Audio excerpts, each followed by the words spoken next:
E passo agora a palavra a Sala Guedes, que nos vai falar sobre António Telmo.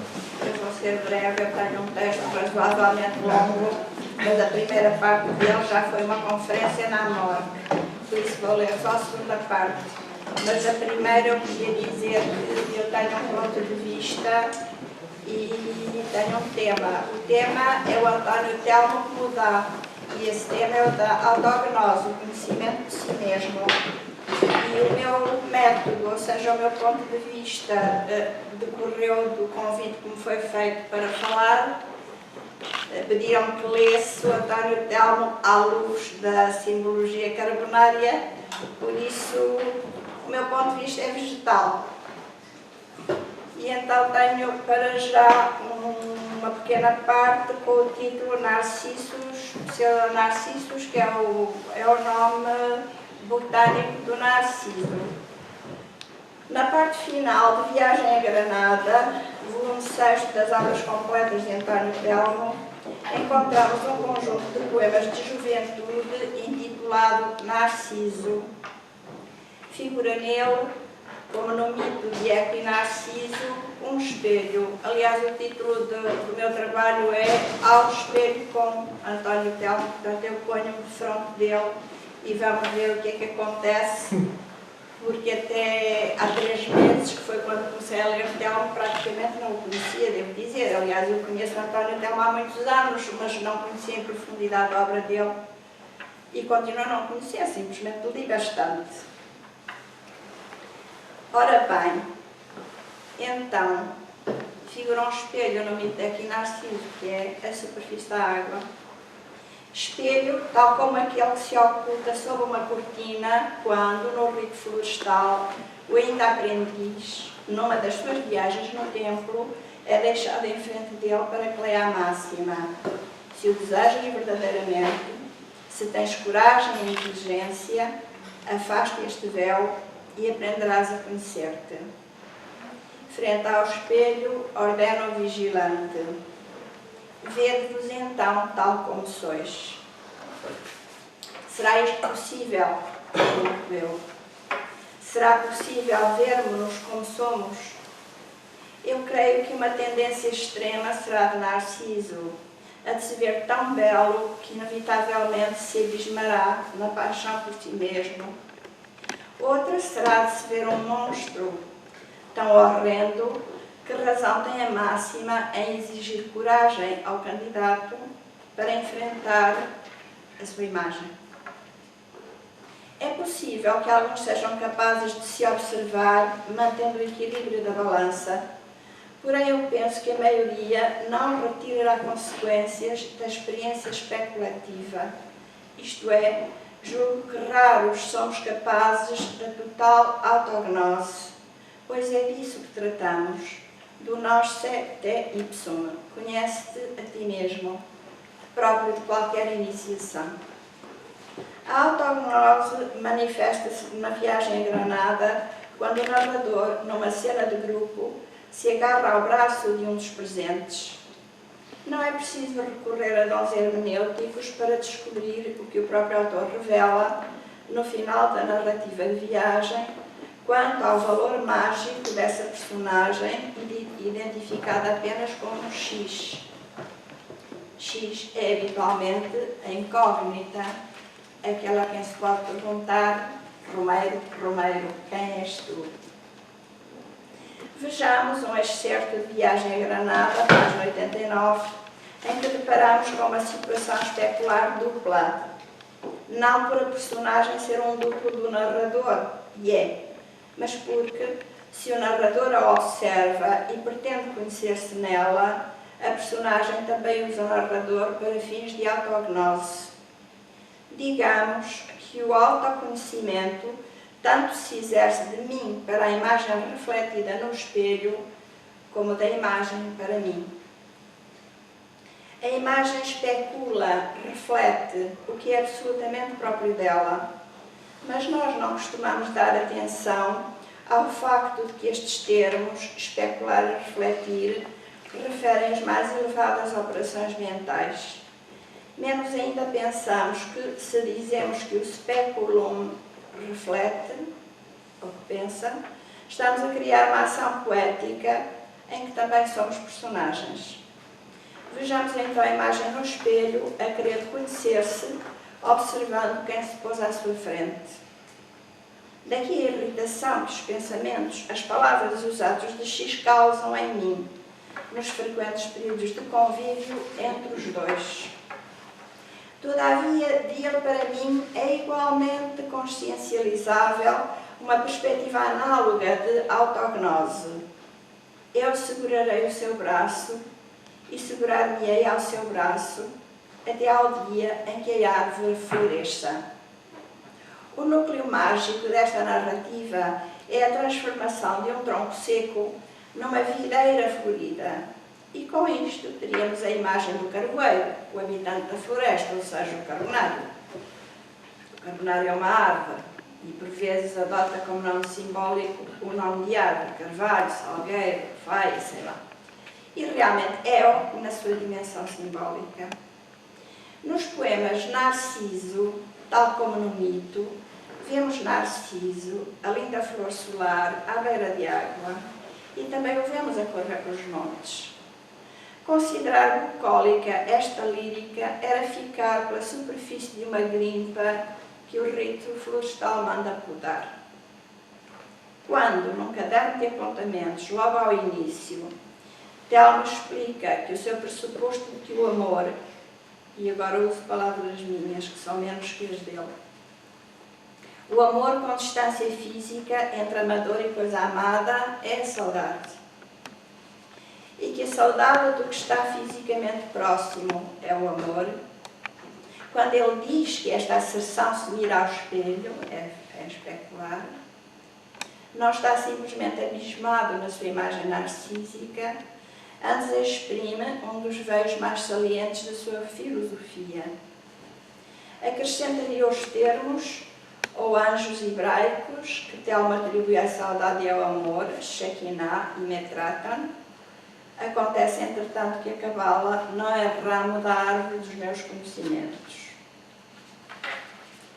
Então, se nos aparece uma flor identificada pelos botânicos com o nome de narcissus, pseudonarcissus, é proveitoso atentar no que terá acontecido à espécie para ser considerada pseudo, falso narciso. Sem me afogar na botânica, refiro apenas por curiosidade que Telmo fala de uma flor rubra, quando narcissus, pseudonarcissus, vulgar narciso, é amarelinho, não é? Exibe a cor da estrela flamejante, enfim, representa o sol dourado. Depois, Telmo, nos seus versos, tanto não está a falar do mito, que até se esquece da ninfa Eco, essa que lhe devia merecer artigo especial pela sua proximidade com a matéria linguística. Eco tinha sido castigada por Hera com uma patologia da fala. Eco é o eco, não é? A única coisa que conseguia era repetir últimas sílabas. Ovídio, nas Metamorfoses, diz que a ninfa Eco era aquela que não sabia falar em primeiro lugar, que não conseguia calar-se quando se falava com ela e que repetia apenas os últimos sons do que ouvia. Telmo ignora a ninfa, tal como parece ignorar a carga simbólica atribuída pela psicanálise à obsessão de se ver ao espelho.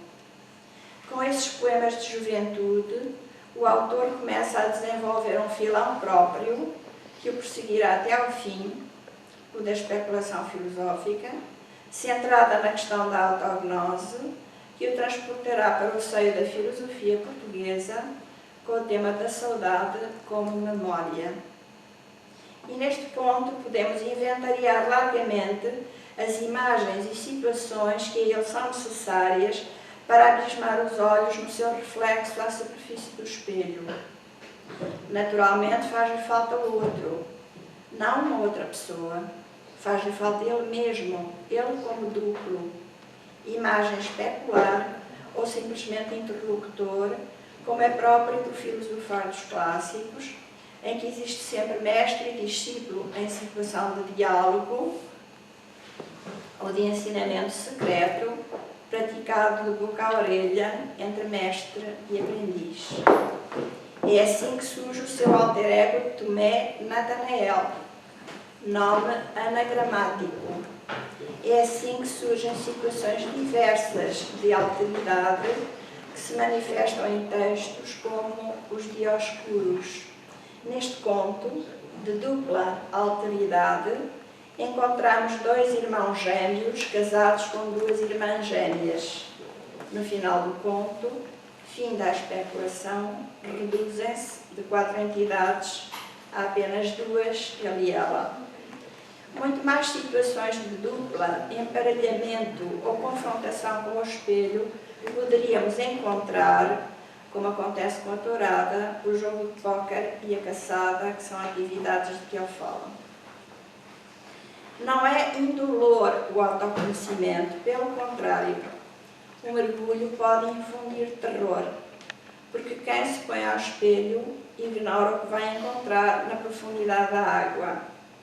Daí que, em Narciso, Telmo fala de abismo.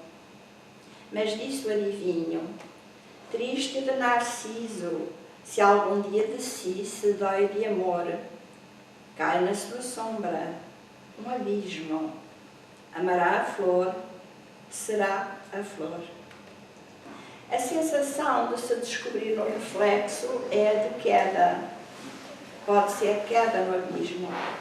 No poema 3 da série, encontramos, como noutros, uma jovem que não é eco, e por isso Telmo lhe chama sucessivamente Gilconda ou Ofélia Lindondina.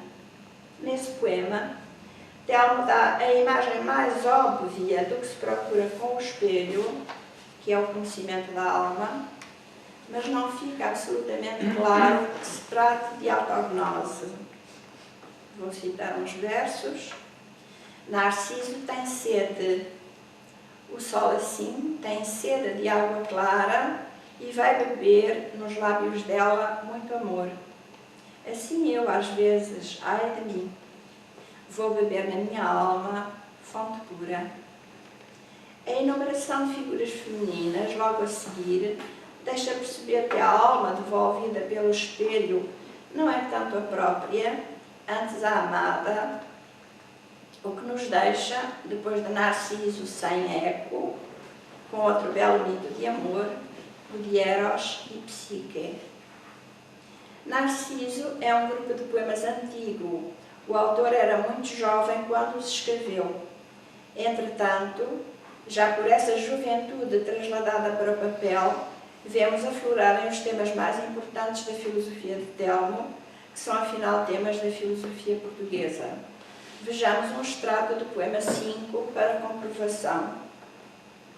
Cresce Narciso, rubro como o poente, sobre a face da água se inclina, e nos seus olhos vê a linda menina, toda coroada como uma maçã, a mesma que na edénica manhã foi trincada pelos dentes brancos de Eva, a mesma Eva que Adão fez da sua treva.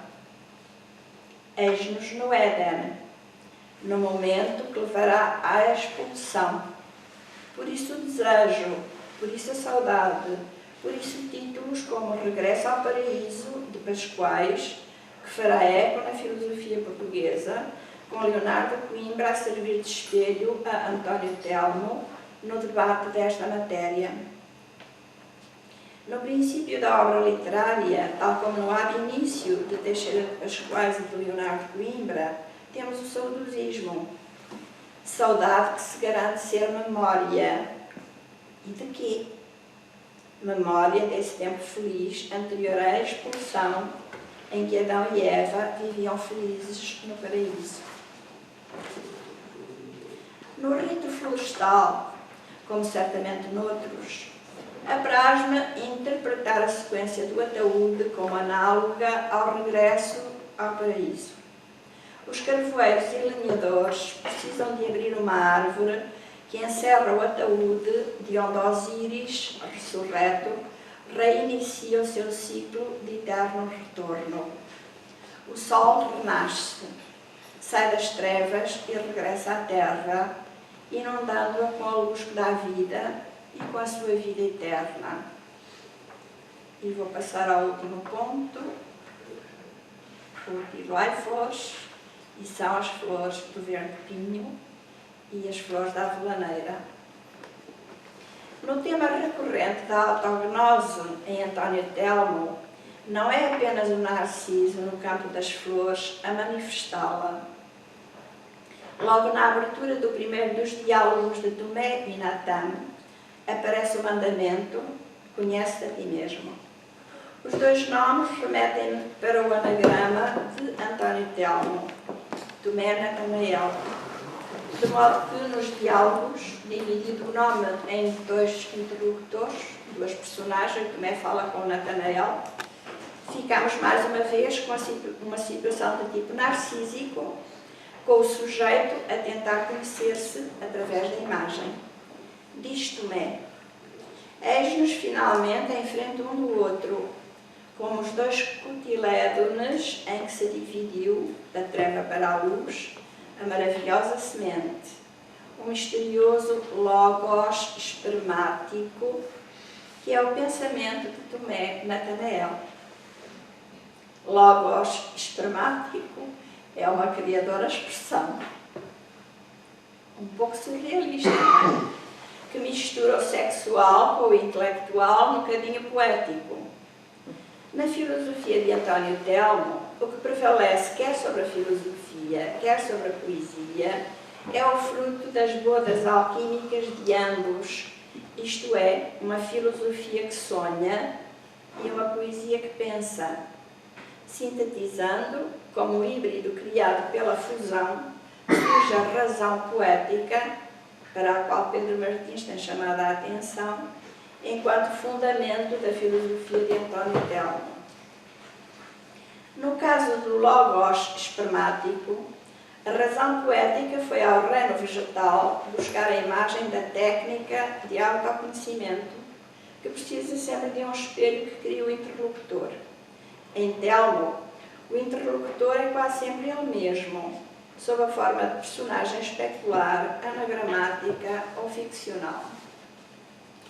Bem integrada no espaço florestal, a imagem poética a abrir os diálogos de Tomé e Natan é dos dois cotilédones em que se dividiu o pensamento para se desenvolver como nova planta. Dois cotilédones levam a pensar na clonagem, processo comum de reprodução assexuada no mundo vegetal e animal, mas que nos vertebrados só se conhece como fruto do engenho humano no século XX. Telmo fala disso no texto dos Dioscuros, em que contracenam dois pares de gêmeos. O autor refere que o conto nasceu da necessidade de confrontar gênios naturais com clones. À data da redação, andava no ar o polémico assunto da ovelha Dolly, obtida por clonagem. O clone, vegetal ou animal, como é fruto de um e não de dois, é uma réplica perfeita do dador da célula original, réplica desfasada no tempo, como sucede entre mãe e filho. Tratando-se de vários clones da mesma matéria biológica original, seriam todos iguais. Os gêmeos, mesmo perfeitos, são sempre diferentes entre si e diferentes dos clones, porque resultam da reprodução sexuada, são fruto de um par de seres, macho e fêmea. Na reprodução por partenogênese, nas populações animais em que ocorre, por exemplo, em certas populações de rãs, todos os indivíduos são fêmeas, iguais à mãe, e por isso provavelmente todos são iguais entre si, a despeito de cada girino se desenvolver a partir do seu próprio ovo.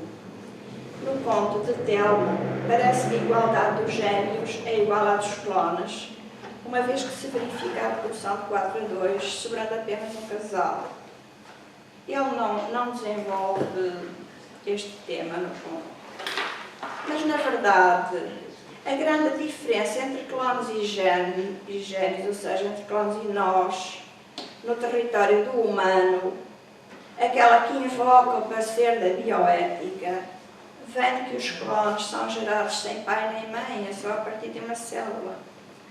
Com todas as implicações legais, éticas, sociais, culturais, psicológicas e outras que estes verdadeiros alienígenas levantariam para a sociedade e para si mesmos. A nossa sociedade é falocrática, organiza-se com base na família, no patriarca, daí em torno da identidade, quem é filho, quem é cunhado. Algo representado por um bilhete de identidade, difícil de conceber ao clone, que não tem pai nem mãe, não tem irmão. Bom, este discorrer sem objetivo preciso acentua a estrutura do pensamento ou da poesia de António Telmo, em que se nota sempre a presença de pares e quase sempre de duplos que se enfrentam, à semelhança de objeto e imagem, mediatizados pela contemplação do espelho. Clones e gênios integram-se neste logos espermático, como ele diz. Pode o espelho ser de vidro, líquido, gráfico, ou semântico e métrico, como na cantiga Ai Flores do Verde Pinho, de Dom Dinis, e bailemos nós já todas três, ai amigas, na bailia de Airas Nunes de Santiago. Para lá de a estrutura de cada uma fazer com que se espelhem assuntos, partes, estrofes, versos e sonoridades, António Telmo fala de espelharem-se uma à outra. Ele põe a Avelaneira em frente os dois poemas, põe um em frente do outro e acha que há semelhanças. Ora bem, a questão das flores do pinheiro e da aveleira, de há muitos anos, me acompanha como enigma, até agora sem solução. A primeira vez que eu falei nisto foi há muitos anos, numa obra coletiva dedicada ao Jacinto Prado Coelho, uma homenagem ao Jacinto Prado Coelho, que eu falei nisto porque é um assunto que realmente é um enigma. Considero acaso objetivo ou misteriosa coincidência o facto de serem só essas duas cantigas que nos levantam, até ao mim e a mim, problemas de hermenêutica. Em artigo publicado na revista Em Comunidade, há uns meses, ano passado, aliás, há 2 anos, cisma a floricultura, já que a razão do mistério, para mim, incide nas flores. As flores do pinheiro e da aveleira são as únicas especificadas em mais de uma centena de cantigas em que busquei em vão, em primeiro lugar, as rosas de Santa Isabel, e depois outras, menos miraculadas, mas igualmente reconhecíveis como flores pelos leigos na matéria, porque nem as flores do pinheiro, nem as da aveleira são facilmente identificáveis como flores. Falta-lhes o esplendor das pétalas coloridas. O leigo, frente ao pinheiro, ou frente à aveleira, ou frente à figueira, diz: estas árvores não dão fruto, não dão flores. Porque é um penduricáriozinho na aveleira.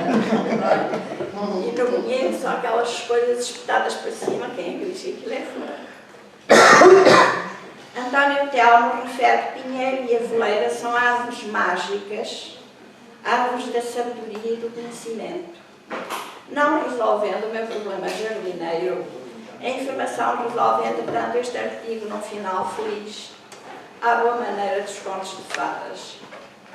O amor não falta na obra de Telmo, de resto o seu título, A Verdade do Amor, já o manifesta, se bem que esta peça de teatro se encosta mais à filosofia e aos fiéis do amor do que a uma singela história de amor entre duas pessoas. Se bem que pontual, discreta, existe uma veia erótica em António Telmo, seja ela direta, de apresentação de um casal em relação sexual, como acontece nos Dioscuros, seja de desejo esparso por uma mulher ainda não fixada, como nos poemas de Narciso, seja simbólica, como no caso Vertente, em que revela o seu logos espermático. aonde leva o esperma criador, veiculado pelos pinheiros e avoleiras, seres do mundo vegetal, a propósito dos quais melhor seria falar de pólen. António Telmo, diferentemente de mim, a quem as flores desafiam, é desafiado pelas palavras, aquelas que aludem ao amigo ausente. Ai Deus, e o é. Ai Deus, onde está ele, não é? É isto que intriga o António Telmo. A mim isto não me intriga absolutamente nada. E ele não liga importância nenhuma às flores, e as minhas flores é que me intrigam. Porquê aquelas flores e não outras? Telmo, nesta análise, vai para onde eu não vou. O lugar do encoberto. Mas de outro modo chegarei lá. O messianismo é algo de muito profundo e alargado nas culturas mais diferentes. Espantei-me há muitos anos ao ler o livro O Messianismo Craó, Messianismo patente à antropologia entre índios do Mato Grosso. Nós politizamos demasiado aquilo que na base pertence à esfera amorosa. Com a minha vénia, Sampaio Bruno, António Telmo e a todos os cabalistas, em vez de Messias e encoberto, prefiro mencionar o desejado e a desejada, aqueles que todos nós esperamos, o ar da nossa vida, redentor e exclusivo, mesmo que o tenhamos já encontrado. Sem rejeitar o encoberto nem o Messias, declaro que no coração de António Telmo, tal como no nosso, lateja também este outro ser da longura e da esperança, o amado por quem a amiga pede notícias às flores do verde pinheiro. É, pois, com o desejo que vos deixo, e o desejo projeta-nos para o futuro, porque o saudosismo não é só olhar para o passado. Se nós desejamos o que está no passado, desejamos para nós, isso tê-lo-emos ou não o teremos, é no futuro, não é no passado. É, pois, com o desejo que vos deixo, agradecendo a vossa atenção.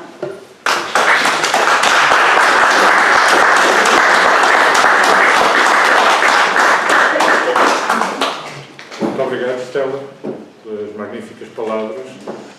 Prova provada de que a obra está no Telmo Seara a caminhos infindáveis e que apontam precisamente para o futuro.